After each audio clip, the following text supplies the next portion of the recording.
pastor Evander, pastor na Catedral de Petrópolis, é o superintendente distrital, o homem que Deus separou para ajudar o bispo lá pastoreando aqueles pastores. Deus te abençoe e te use com muita graça.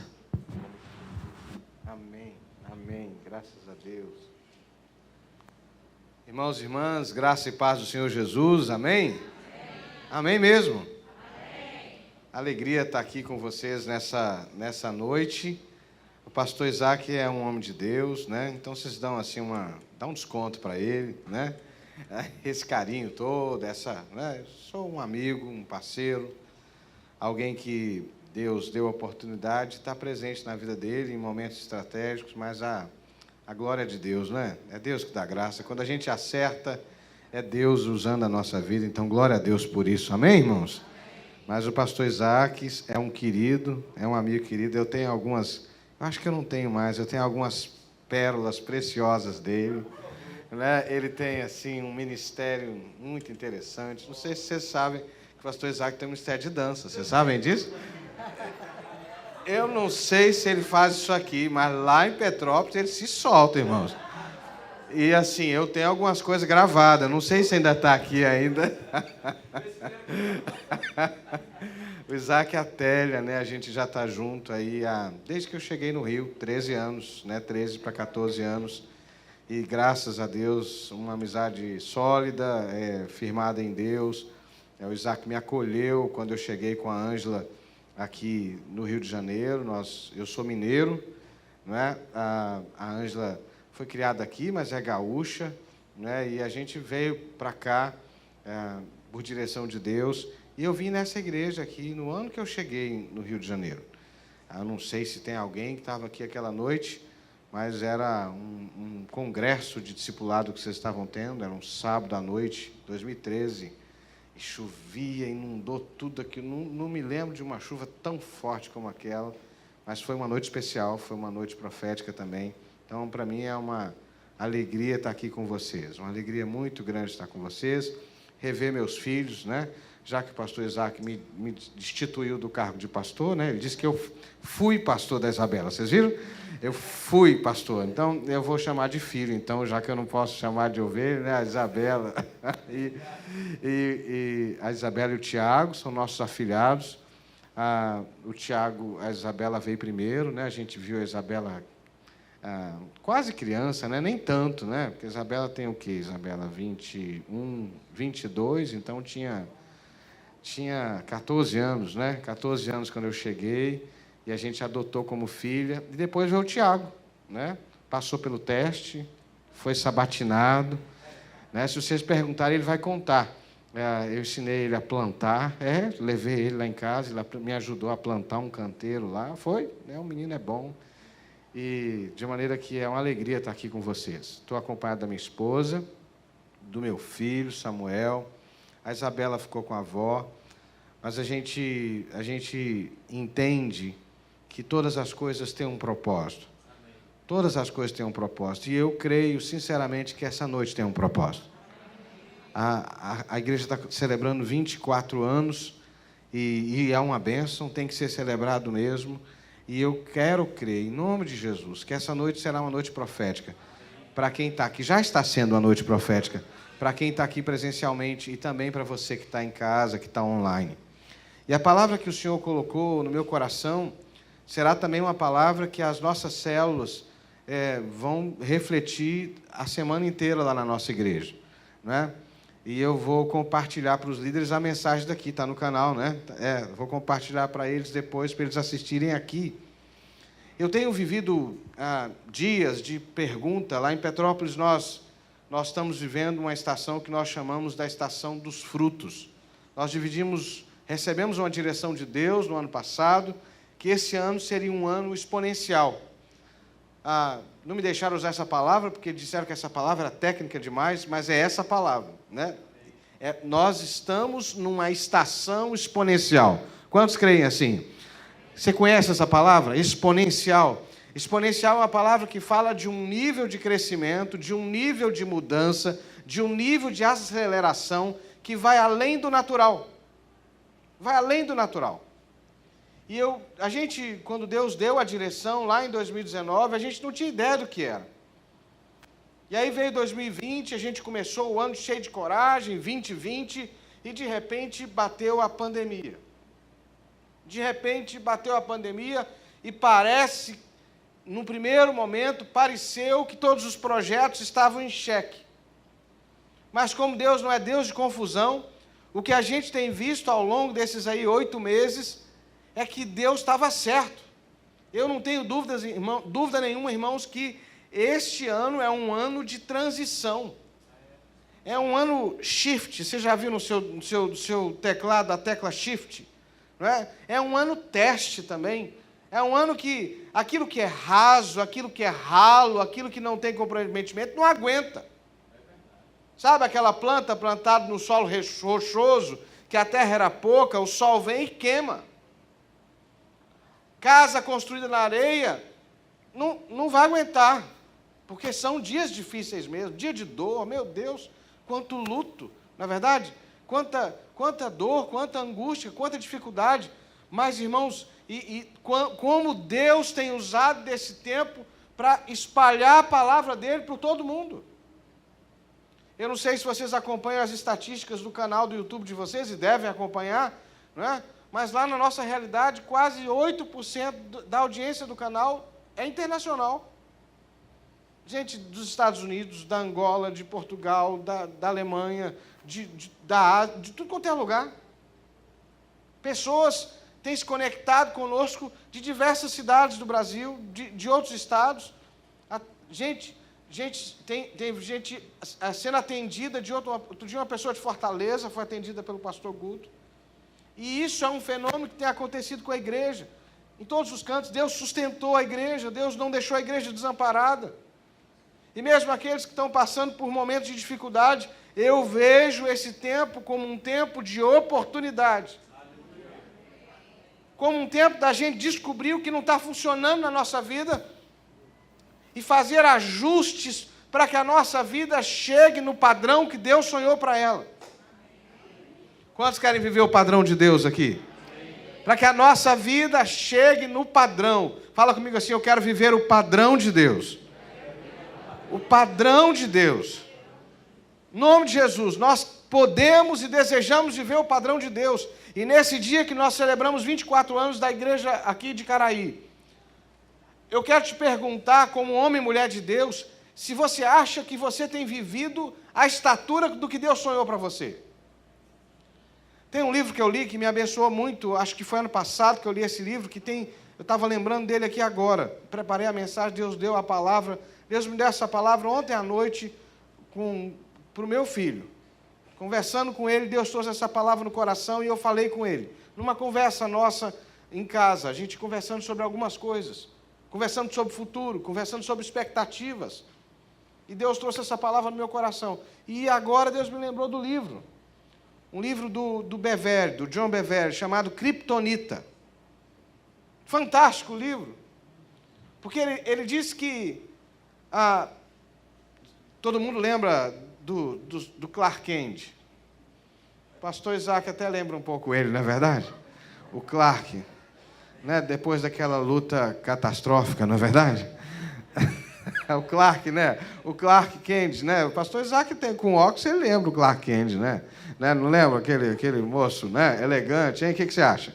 Bom, a Télia vai achar que sim, né, Télia? Com certeza, né, Télia? Então, Super-Homem, aquele problema é chamar ele de Clark Kent, é dizer que ele é extraterrestre, né? Mas não é não. É um homem de Deus, sobrenatural.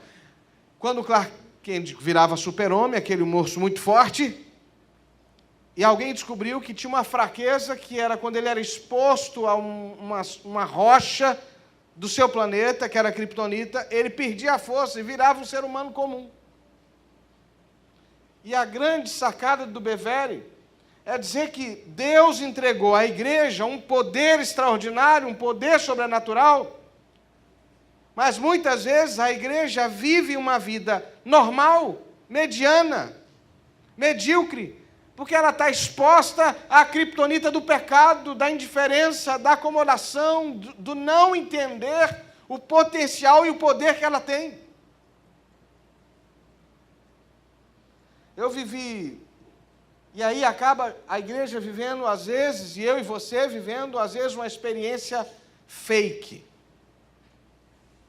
Não é? Fake. Você já comprou um produto que foi vendido para você como um produto original, e quando você foi ver era falso? Era falsificado? Eu ganhei uma caixinha bonita, eu não vou dizer quem deu, né, mas assim, uma caixinha bonita da JBL. Uau! Forte. Aquele som aveludado, igual o som daqui da igreja. Que lindo, né? Parabéns quem está ajustando aí. Lindo, veludado, som bonito. E aí, durou 30 dias. Eu deixei cair também, caiu do alto, assim. Aí eu levei para um amigo que reparava. Ele falou, pastor, essa aqui não é original, não. Eu falei, não. Como assim? Depois foi um computador que eu comprei, achando que estava comprando uma Ferrari. Mas quando abriram a minha Ferrari, estava toda virada a minha Ferrari. Era a Ferrari mesmo, mas eu achei que estava comprando uma coisa nova e não era nova. É horrível se lidar com uma coisa que aparentemente tem um potencial, mas na prática é fake. Ou seja, não traduz, não apresenta, não manifesta a força e o poder que está depositado sobre ela. E aí a pergunta que Deus tem colocado no meu coração, e que eu vou compartilhar com você, e também vou compartilhar com a nossa igreja lá em Petrópolis ao longo dessa semana, é: nós estamos vivendo uma experiência original ou é fake?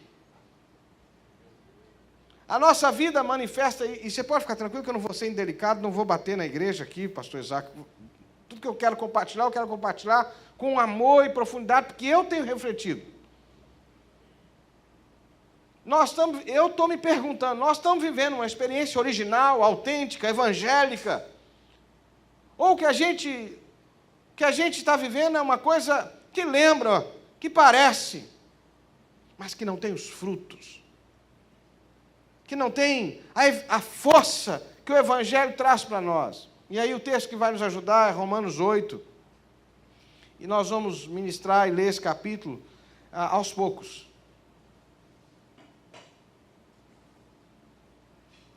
Romanos 8, a partir do versículo 1, diz assim: agora, pois, já não existe nenhuma condenação para os que estão em Cristo Jesus, porque a lei do Espírito da vida em Cristo Jesus livrou você, fala comigo, livrou a minha vida da lei do pecado e da morte.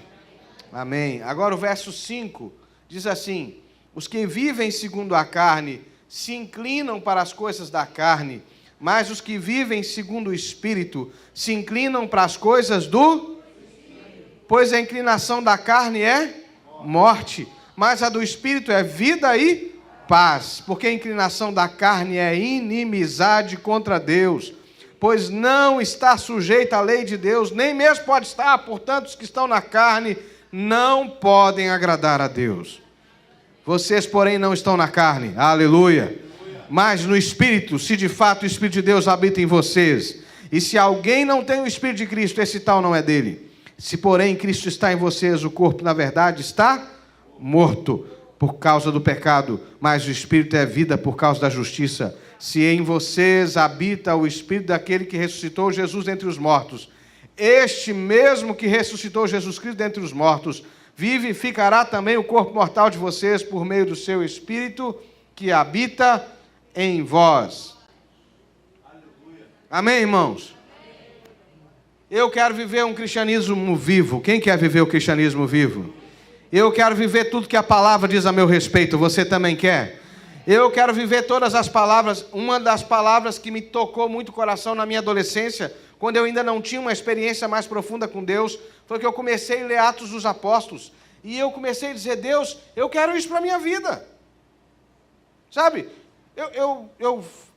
Meus pais se converteram, eu era garoto, eu tinha 8 anos de idade, e eu comecei a ler a Bíblia e ver o que a Bíblia dizia a respeito de Jesus, das coisas que Jesus fazia, eu disse assim, eu quero isso para mim, porque eu creio que a palavra de Deus é a verdade. Então, sinceramente, se a gente vai celebrar a vida da igreja, nós não podemos celebrar uma vida de igreja que não seja plena, que não manifeste os sinais do reino. E aí a pergunta que a gente precisa saber é, nós estamos vivendo uma vida livre do pecado, livre da condenação? Paulo diz assim, já não existe nenhuma condenação para os que estão em Cristo Jesus. Fala com o teu irmão assim, ó, com a tua máscara mesmo, fala para ele assim, você está livre, meu irmão, minha irmã. Você está livre, você não precisa viver debaixo de peso, de maldição, de palavra de limitação, de angústia, de miséria, de raiz de amargura, de medo. Você está livre de toda condenação. Nós somos um povo livre. Nós somos um povo livre. Graças a Deus. Graças a Deus. Mas muitas vezes nós aceitamos que algumas circunstâncias das nossas vidas vão nos aprisionando. Alguém fere ali, você guarda uma raiz de amargura. Alguém maltrata ali, você guarda uma situação e vai acumulando, vai acumulando, vai acumulando sujeira na vida, vai acumulando coisas que travam, coisas que atrapalham.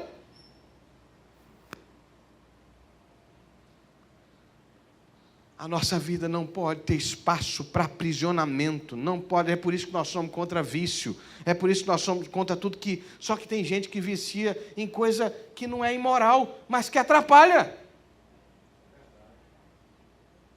Se conforma em passar um ano após o outro, e um ano após o outro, do mesmo jeito, não tem crescimento, não tem mudança, não tem envolvimento, não tem frutos. Meu Deus, eu não quero isso para a minha vida. Eu quero ser um marido melhor, eu quero ser um pai melhor, eu quero ser um pastor melhor, eu quero ser um crente melhor em Jesus. Aleluia. Amém ou não amém? Amém. Sabe, irmãos, eu vivo uma crise nesses dias. Porque eu encontro no meio do povo de Deus pessoas que confessam Jesus que eu confesso, mas que saem pelas portas e vive uma vida completamente distinta do que ele ensina. E parece que está fora de moda denunciar pecado na igreja. Sabe? Eu estou aqui com Jesus, mas de repente eu mudo tudo. Eu esqueço de princípio, eu quero princípio, eu não me submeto à autoridade, eu desonro a Deus no meu relacionamento, sabe? No meu relacionamento de namoro, no meu relacionamento conjugal, eu desonro a Deus nos meus negócios, eu desonro a Deus, sabe, nas coisas pequenas e nas coisas grandes. E aí os resultados não vêm. Porque o original, a vida original que Deus planejou para nós, ela é uma vida de rendição completa. A Bíblia diz assim, porque ou você cogita das coisas da carne,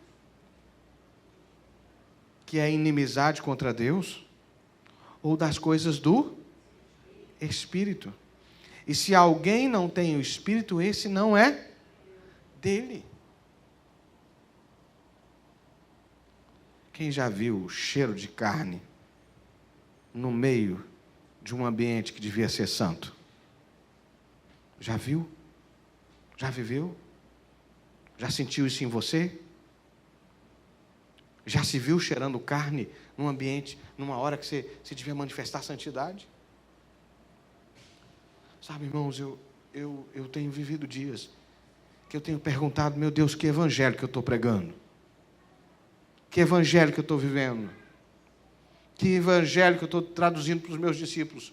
Porque às vezes eu sou impactado por pessoas que têm uma coreografia evangélica, um linguajar evangélico, gostam do ambiente da igreja, mas não estão abertas à obra do Espírito, e por isso vivem uma vida falsificada, um evangelho falsificado, tem aparência de religião, mas não tem o poder do Espírito, o poder do Evangelho que muda a nossa vida e transforma a nossa vida.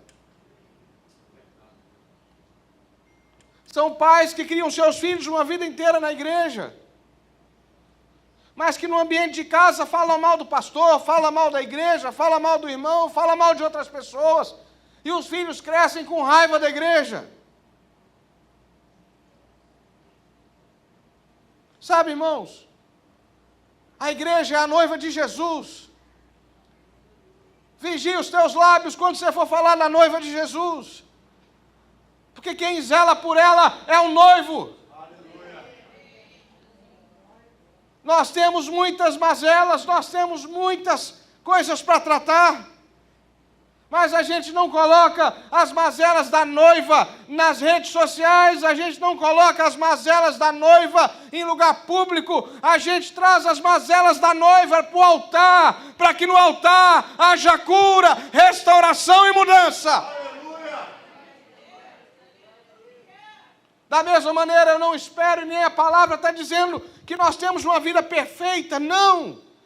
Mas a palavra espera que a nossa vida esteja rasgada no altar, dizendo assim: olha, eu estou crucificado com Cristo, eu estou crucificado com Cristo, porque Paulo está dizendo que aqueles que com Cristo morreram, com Cristo também ressuscitaram.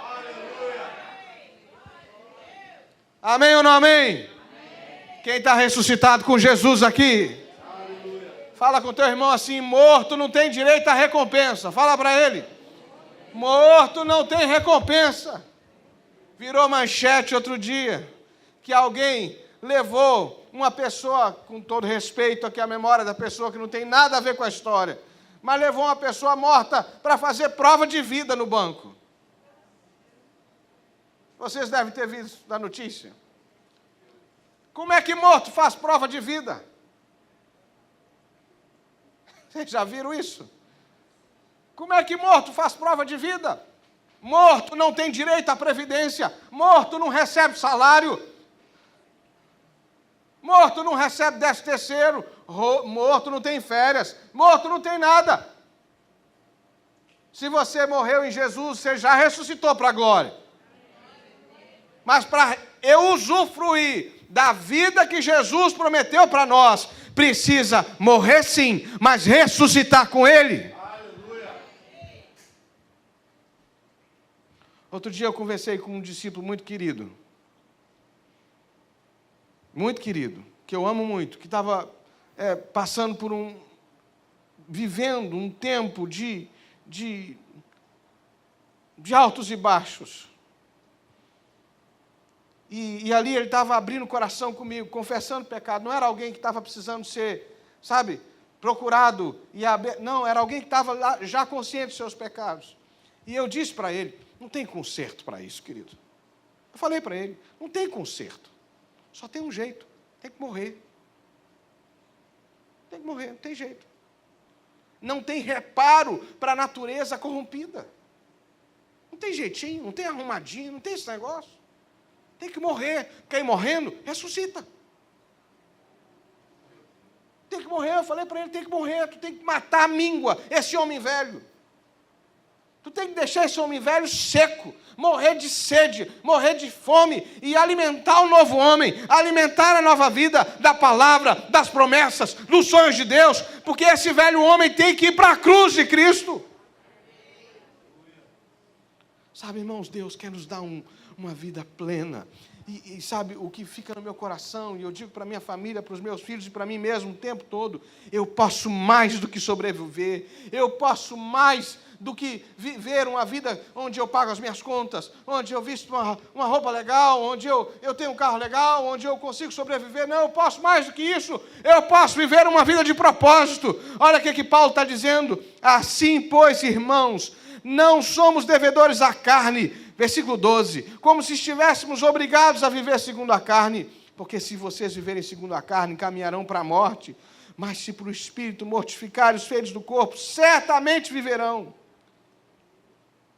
Olha o que diz o versículo 15, vocês não receberam um espírito de escravidão para viverem outra vez atemorizados, mas receberam um espírito de adoção, por meio do qual clamamos, Abba, Pai.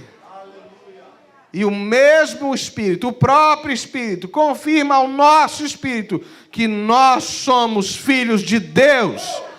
Aleluia! Eu não sou mais escravo, eu não sou mais refém das minhas manias, das minhas tendências, dos meus pecados. Eu morri, irmão. Esse homem que está aqui já morreu, mas ressuscitou uma nova criatura em Jesus.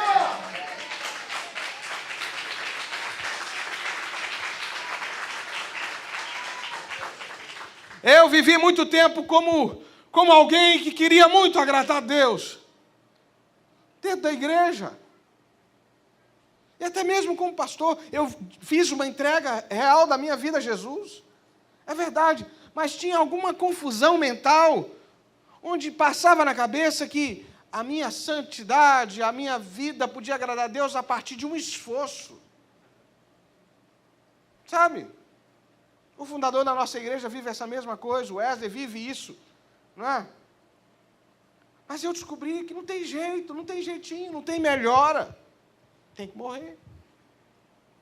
Mas eu descobri também que Deus me adotou como filho.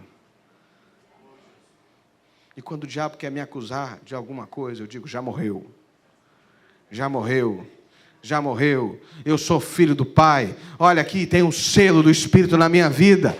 O Espírito testifica com o meu Espírito que eu sou filho de Deus. Eu tenho duas experiências que me marcam muito. Uma delas foi uma irmãzinha querida, que a gente pastoreou em Duque de Caxias, quando eu fui pastor lá. Que nós fomos visitá-la e a gente chegava na casa dela, ela desenvolveu uma demência senil, não é? E a gente chegava na casa dela, ela já recebia a gente falando em línguas. Uma mulher de Deus. Não é? Uma mulher de Deus. E assim, já não conseguia concatenar as palavras, falar frases com sentido. Mas ela lembrava, ela tinha convicção da experiência dela com o Senhor. Eu me lembro que dessa vez que eu fui visitar, eu falei, aí li a Bíblia, orei, falei assim, agora eu vou embora. Ela falou assim, vai nada. Falou, agora vai ouvir. E ela queria me entregar um recado. E a outra experiência que é muito forte para mim é meu pai. Meu pai é um homem de Deus, viveu uma vida depravada, viveu uma vida no pecado, mas encontrou Jesus de verdade. Meu pai desenvolveu Alzheimer. Isso foi tão difícil para nós, novo, com 58 anos, meu pai desenvolveu Alzheimer. Não é? De 58 para 60 anos. Ele já está 8 anos com a doença. Mas, assim, tem uma coisa que a doença não conseguiu tocar. Da experiência do meu pai com o Senhor. Não conseguiu tocar. Nós tivemos uma experiência com ele, e não é uma coisa estanque, lá do passado, é toda hora a mesma coisa. Meu irmão coloca para ele os cultos da igreja, e ele dá glória a Deus, ele dá aleluia, mas uma experiência marcou muita gente. Estava acontecendo o Descende, foi esse ano o Descende, né? Já foi tanta coisa que parece que foi, não é? Foi esse ano. E eu não pude ir, a gente não pôde ir, a gente estava na casa dos meus pais assistindo, coloquei na internet. E alguém estava ministrando lá, e ele começou, aleluia, aleluia, glória a Deus. E ele disse assim, Jesus, eu te conheço, Jesus. E começou a chorar, começou a chorar, tendo experiência com Jesus ali. A gente viu aquela cena e a gente não tinha o que fazer, porque realmente Jesus estava ministrando ao coração dele, como eu vi muitos momentos na vida sã dele. E ele chorava na presença de Jesus, e a palavra que ele dizia era, Jesus, eu te conheço, Jesus. Peguei e deitei ele na cama dele, e ele continuou chorando e dando glória a Deus. Aí depois trouxe ele para a mesa de novo para comer, e ele continuou dizendo, aleluia, Jesus, aleluia, Jesus, aleluia, Jesus. Sabe por quê? Porque o Espírito testifica no Espírito que é filho de Deus. E quando você tem esse selo na tua vida, não tem doença, não tem tribulação, não tem pecado que toca isso, porque foi gerado pelo Espírito.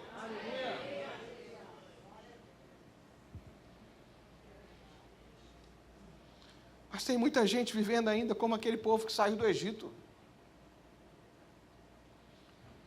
Eles seguem Moisés. Eles presenciam os sinais. Eles presenciam as maravilhas. Mas o coração deles ainda está lá no Egito. Eles se veem da mesma maneira que Faraó os vê. São escravos foragidos. Não tinham direito da liberdade. Enquanto o Senhor os via como filhos da promessa. Filhos da promessa. Uma geração eleita. Uma geração de sacerdotes. Hoje nós ouvimos a palavra que nos diz que nós somos geração eleita, mas essa palavra foi dita primeiro para o povo que era escravo. Um reino de sacerdotes. Está lá no Antigo Testamento. Mas eles se permitiam se enxergar com os olhos do faraó.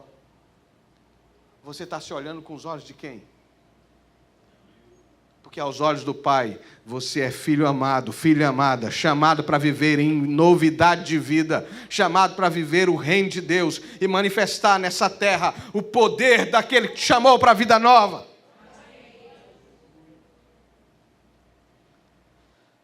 Então, assim, fake é escravo com roupa de filho. Original é filho, com coração de filho, com alma de filho, liberto do pecado e vivendo vida nova no Espírito. A segunda coisa é que, para mim, esse crente, esse homem, essa mulher de Deus que vive a originalidade do Espírito, e é isso que eu estou buscando para a minha vida e para você também, tem uma visão. Então, lembra comigo, primeiro é aqui dentro. O Espírito testifica com o meu Espírito que eu sou filho de Deus, sem condenação. Sabe o que o diabo tenta fazer o tempo todo? Colocar um jugo nas suas costas. Você diz assim, sai de reto, Satanás, não tem condenação sobre a minha vida, eu sou livre. Eu sou filho de Deus. A segunda coisa que muda a nossa visão. A nossa maneira de enxergar a vida, de enxergar a realidade, de enxergar o mundo que nós estamos inseridos. E aí a gente vai para o versículo 18. O versículo 18 diz assim, porque para mim tenho por certo que os sofrimentos do tempo presente não podem ser comparados com a glória a ser revelada em nós. Aleluia! Diga comigo, porque para mim, eu tenho por certo que os sofrimentos do tempo presente não podem ser comparados com a glória a ser revelada em nós. Aleluia! Louvado seja o nome de Jesus. Pode aplaudir o nome dele, porque nada se compara ao que Deus tem preparado para nós. A gente lê esse texto e esquece quem está falando. O cara que está escrevendo aqui é o apóstolo das dores. É o apóstolo dos sofrimentos. Era comum entre os apóstolos, quando eles se apresentavam, eles apresentarem listas de sinais, de experiências que eles tinham vivido com Deus. Paulo faz uma lista de sofrimentos. E ele diz assim, eu trago no corpo as marcas de Cristo. Esse é o cara que foi, entre aspas, rejeitado pela igreja primitiva. Entre aspas. Porque não dá para dizer que foi rejeitado, porque Barnabé acolheu ele. Porque quem manda Barnabé para acolher? Às vezes a igreja não está pronta, não. Mas ela é o canal que Deus usa. É isso. Então, por isso que não pode desonrar a igreja. Mas a igreja teve dificuldade de acolhê-lo. Teve. Virou para ele e falou assim, Saulo, glória a Deus pela sua vida. Aleluia, como diz José Pedro. Que bênção que você se rendeu. Mas deixa eu te falar, está muito perigoso aqui. Por que você não vai lá para a casa da sua mãe? Tarso, sua cidade natal. Fica lá, até baixar a poeira. Sabe quanto tempo durou esse negócio? 13 anos. Saulo ficou lá esperando baixar a poeira. Então, para mim, a igreja teve dificuldade, não teve? Aí depois Deus usa Barnabé, que é a igreja também, que era um dos 70, e vai lá e resgata Saulo. Não é? Saulo é o homem que foi apedrejado, perseguido. Se levantou um grupo de atribulados, judaizantes. Os caras organizaram uma patrulha. Você imagina, gente, sem o que fazer. Graças a Deus que isso não acontece hoje em dia. Não é? Será que não? Um cara de gente sem o que fazer. Que para onde Saulo ia, eles iam atrás. E nós não estamos falando de Judá, de Israel, não. Eles foram atrás de Paulo pelo mundo greco-romano. Saulo era vendedor de tenda. Aonde Saulo ia, onde Paulo ia, eles iam atrás. Ele pregava, eles despregavam. Né? Lá no canal da nossa igreja, todo culto tem um dislike. Né? Não sei se aqui acontece a mesma coisa. Tem um irmão, um querido, abençoado, eu posso falar aqui que ele não está me ouvindo lá, não sei quem é, né? Mas meu filho que fala, deixa dar dislike, pai. O importante é que está vendo, está gerando engajamento para o canal. Não é? Pois esse pessoal não dava só dislike. Eles jogavam pedra. Eles perseguiam. Numa das situações, ele foi tido como morto. Entendeu? Esse é o moço que, para dificultar mais o negócio, desenvolve uma espécie de conjuntivite crônica. Que uma das igrejas, e não era os atribulados que estavam falando isso, não. Uma das igrejas disse para ele, ô Paulo, você é forte na carta. Pense alguém que escreve forte, mas presencialmente é fraco. Você imagina você dizer isso ao seu pastor? Pastor, o senhor escreve bem pra caramba, mas quando o senhor vai para o púlpito pregar, só a graça, pastor. A gente precisa de muita graça para ouvir o senhor. Porque a sua aparência é desprezível. Você imagina que não tinha colírio, sabe? Para limpar, Então, devia ser realmente... Você imagina um olho infeccionado, purulento. O apóstolo Paulo é o moço que recebeu de Deus uma revelação que ele devia ir para Jerusalém quando ninguém queria ir para Jerusalém. Quando todo mundo sabia, e um profeta disse que ele ia ser perseguido, maltratado. E ele vai. E ele acha que quando ele chegar em Roma, a igreja vai toda se reunir com ele lá para assistir o julgamento dele. Sabe o que ele diz depois? Todos me abandonaram e eu fiquei só. Discípulos queridos, gente que andaram com ele. É esse cara que está dizendo... Eu tenho por certo que os sofrimentos do tempo presente, e ele sabe o que é sofrimento, não podem ser comparados com a glória a ser relevada. Sabe o que isso diz para mim, irmãos? Que o cristianismo original, que não é fake, muda a minha visão. Não acaba com o sofrimento. Porque Cristo é chamado de um homem de dores. Isaías fala que ele é aquele que sabe o que é padecer, desprezado de todos. Mas quando eu olho, eu não olho só as lutas, eu não olho só as tribulações, eu olho e vejo Deus se manifestando sobre a terra, eu olho e vejo além da curva da história. Eu olho e vejo como o apóstolo João, que diz que no final, aquele que estava morto e ressuscitou, aquele que era o alfa e o ômega, ele estava no final da história, com a chave da história nas suas mãos, ou seja, nada passa desapercebido para ele. Eu vivi uma experiência com o bispo Paulo, muita gente aqui conhece o bispo Paulo, não é? Homem de Deus, pregou hoje de manhã lá na igreja, não é? Meu sogro, meu segundo pai, né, mentor, discipulador também. Eu tenho uma bispo Mano, vários queridos que me abençoam. Mas eu me lembro de uma situação com o bispo Paulo, que eu compartilhei algumas preocupações com ele. Falei de algumas dúvidas com ele, de algumas lutas para ele.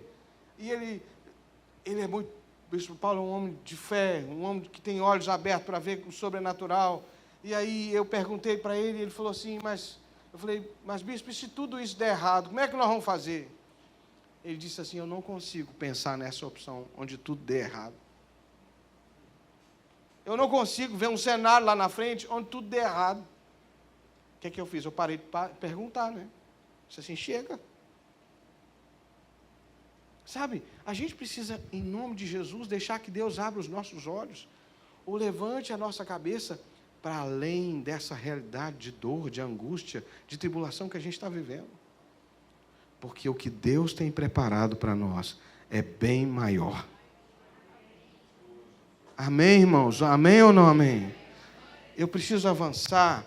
A segunda coisa, o texto diz assim, sabemos que olha aqui que diz o versículo 19, a ardente expectativa da criação aguarda a revelação dos filhos de Deus.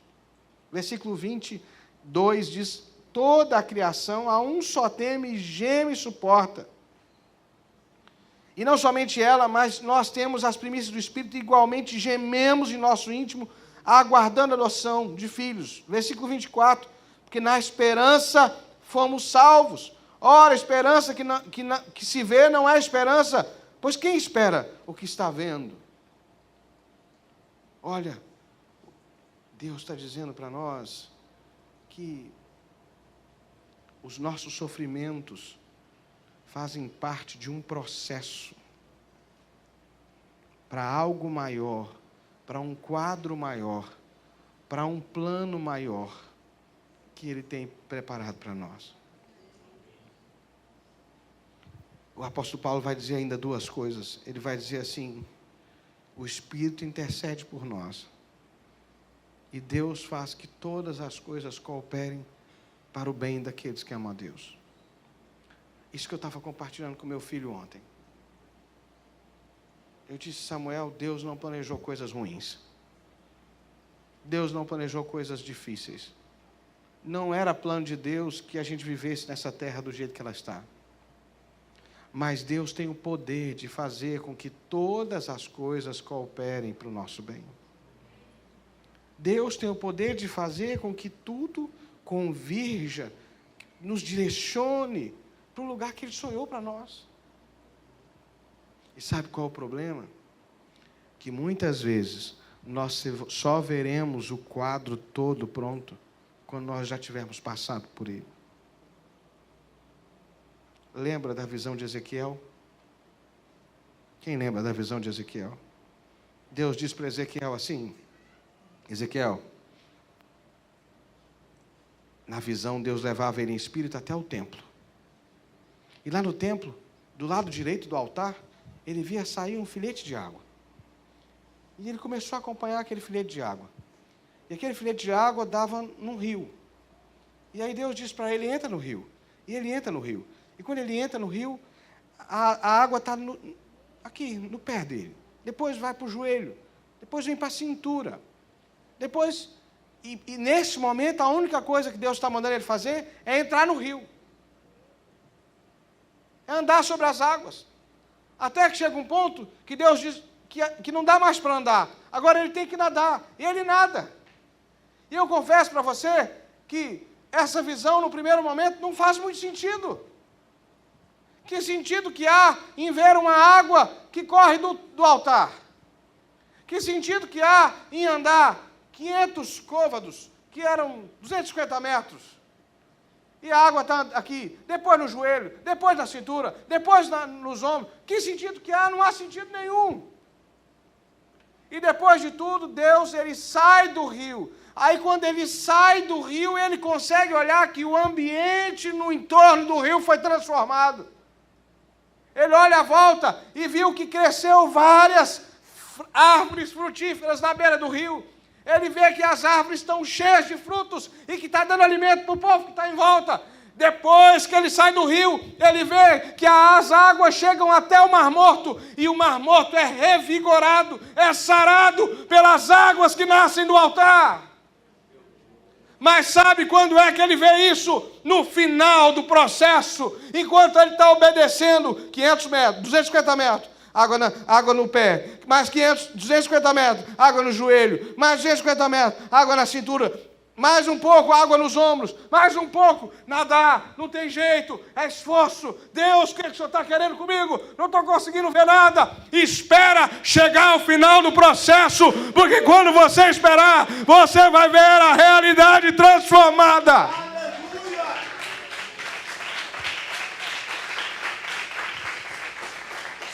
Se é para Jesus, você podia fazer melhor. Em nome de Jesus. Aplauda mesmo.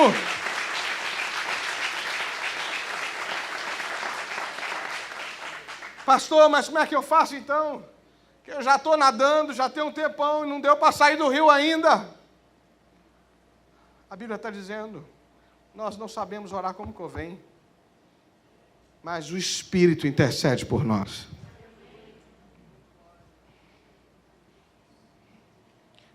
Quando o Samuel era pequenininho, a gente comprou para ele o DVD dos vegetais. Lembra, filho? Dos vegetais. Os vegetais, você que tem criança, procura no YouTube, é antigo, mas é muito legal para criança pequenininha. E os vegetais eram vegetais mesmo que viviam as histórias bíblicas. E eu acho que era uma abóbora, um chuchu, uma coisa assim, que vivia a história de José. E toda aquela trajetória do sonho, sabe? O sonho de José, os feixes de você se curvando diante do meu, o sol e a lua se curvando diante de mim. E aí, de repente, tem uma cena que marcou meu coração, que era o vegetalzinho lá, que era um vegetal representando José dentro da prisão, dizendo assim, mas Senhor, o Senhor disse que tinha um plano. Quem pode imaginar que mesmo Deus não querendo que José fosse vendido por escravo, Deus nunca quis isso. Deus não queria que a mulher de Potifar levantasse falso testemunho contra José. Deus não queria que José fosse para a prisão. Mas nada atrapalhou o Senhor de cumprir os planos dele para a vida de José. E mesmo aquilo que parecia derrota, Deus transformou em trampolim para levar José ao lugar da promessa de Deus para a vida dele. Faz sentido para você essa palavra? Faz sentido para você essa palavra? Sabe, eu quero em nome de Jesus profetizar sobre essa igreja a plenitude do Senhor. Eu quero em nome de Jesus profetizar os sinais do reino sobre a vida de vocês. Quero em nome de Jesus profetizar uma espiritualidade vibrante, atraente, transformadora, em nome de Jesus. Quero em nome de Jesus profetizar que os pecadores, como nós mesmos, entrarão aqui cheios de quebrantamento, que as nossas células vão se espalhar para todos os cantos e que Deus nos multiplicará 1000 vezes mais. Que nós teremos consciência dos nossos pecados e traremos eles ao altar do Senhor. E que nós não viveremos uma vida falsa, nós não viveremos um cristianismo fake, porque nós fomos chamados para um novo e vivo caminho. Se você crê, aplaude a Jesus e diga, eu vou viver isso.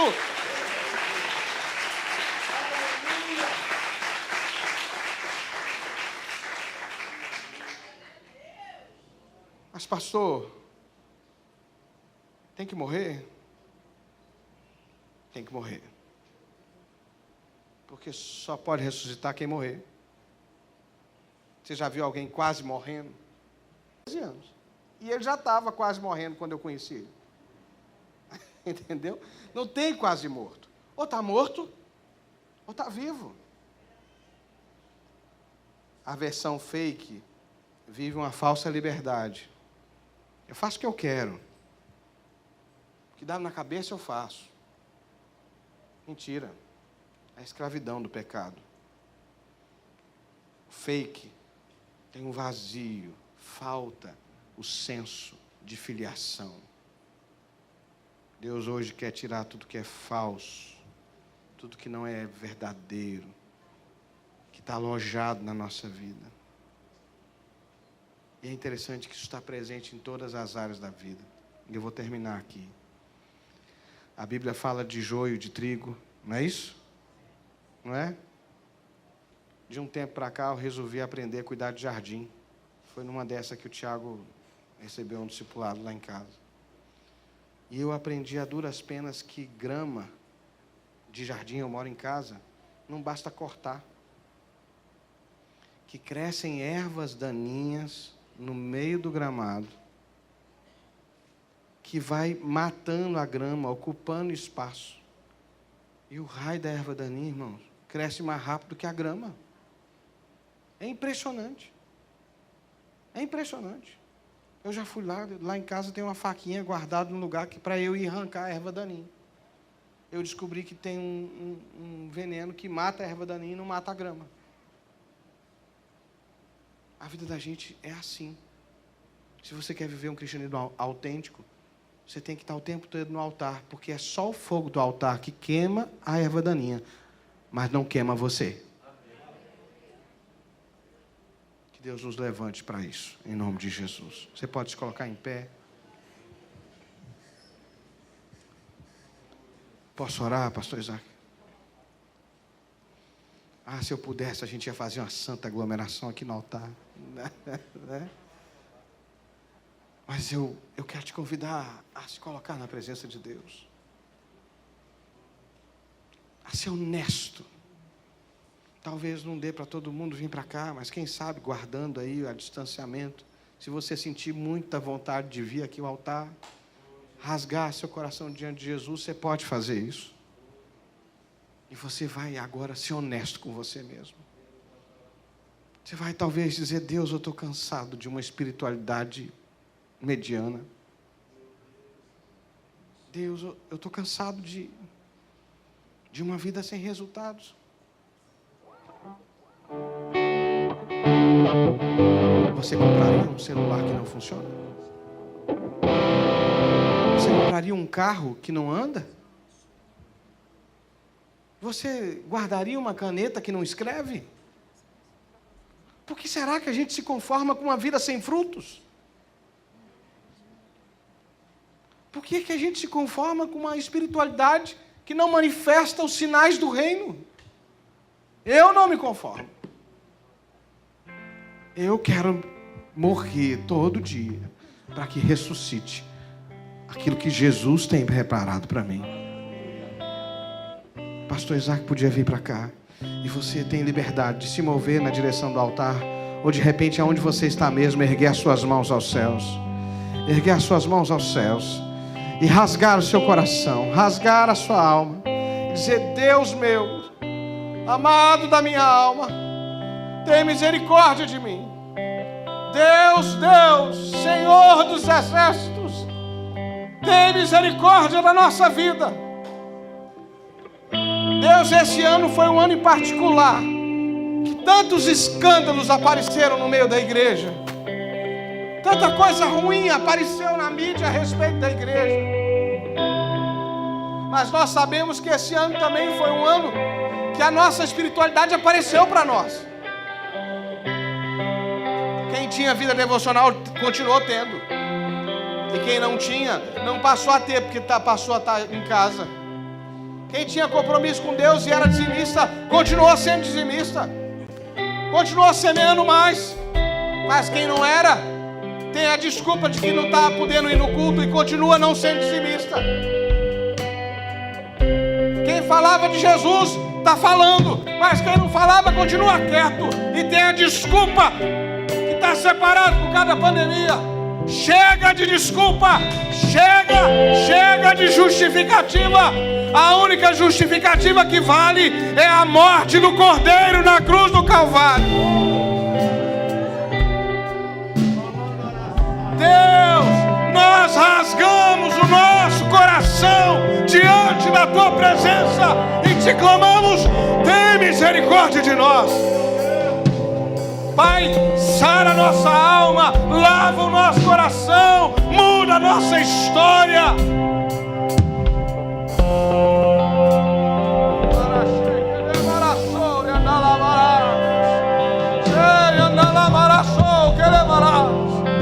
Nós deixamos no Teu altar todo pecado, toda religiosidade vazia, mentirosa, e nós colocamos no teu altar a nossa vida, os desejos contaminados. Ó Deus, colocamos no teu altar a apatia, a indiferença, os medos, os ressentimentos. Nós colocamos tudo no teu altar.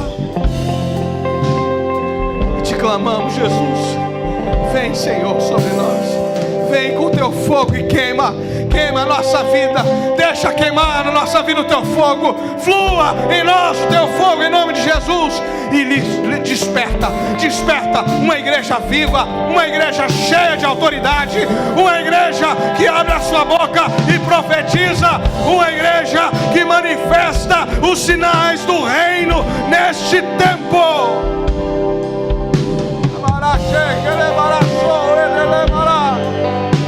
Tem mais de Deus para nós.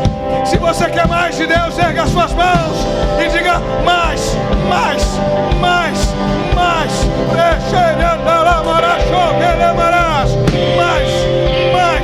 Mais da tua presença, mais do teu Espírito, mais do teu poder, mais, mais, mais, mais, mais. Chega, calamara, chega, mais unção, mais autoridade, mais poder, mais visão, mais em nome de Jesus.